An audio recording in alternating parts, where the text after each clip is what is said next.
اور جب حساب کتاب کا کام فیصل ہو چکے گا تو شیطان کہے گا جو وعدہ اللہ نے تم سے کیا تھا وہ تو سچا تھا، اور جو وعدہ میں نے تم سے کیا تھا وہ جھوٹا تھا، اور میرا تم پر کسی طرح کا زور نہیں تھا۔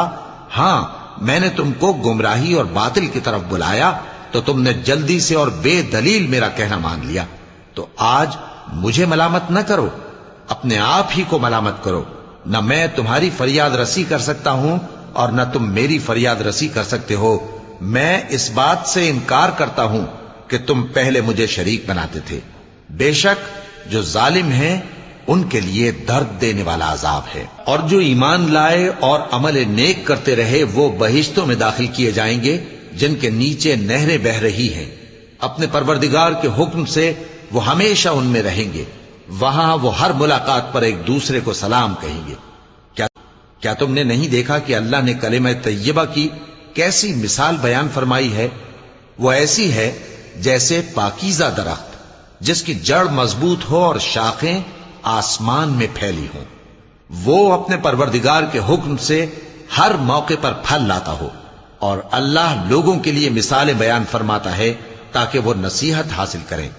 اور ناپاک بات یعنی غلط عقیدے کی مثال ناپاک درخت کی سی ہے کہ وہ زمین کے اوپر ہی سے اکھیڑ کر پھینک دیا جائے، اس کو ذرا بھی قرار و ثبات نہیں۔ اللہ مومنوں کے دلوں کو صحیح اور پکی بات سے دنیا کی زندگی میں بھی مضبوط رکھتا ہے اور آخرت میں بھی رکھے گا، اور اللہ بے انصافوں کو گمراہ کر دیتا ہے، اور اللہ جو چاہتا ہے کرتا ہے۔ کیا تم نے ان لوگوں کو نہیں دیکھا جنہوں نے اللہ کے احسان کو ناشکری سے بدل دیا اور اپنی قوم کو تباہی کے گھر میں لا اتارا، یعنی دوزخ میں کہ سب ناشکرے اس میں داخل ہوں گے، اور وہ برا ٹھکانہ ہے۔ اور ان لوگوں نے اللہ کے شریک مقرر کیے کہ لوگوں کو اس کے رستے سے گمراہ کریں۔ کہہ دو کہ چند روز فائدے اٹھا لو، آخر کار تم کو دوزخ کی طرف لوٹ کر جانا ہے۔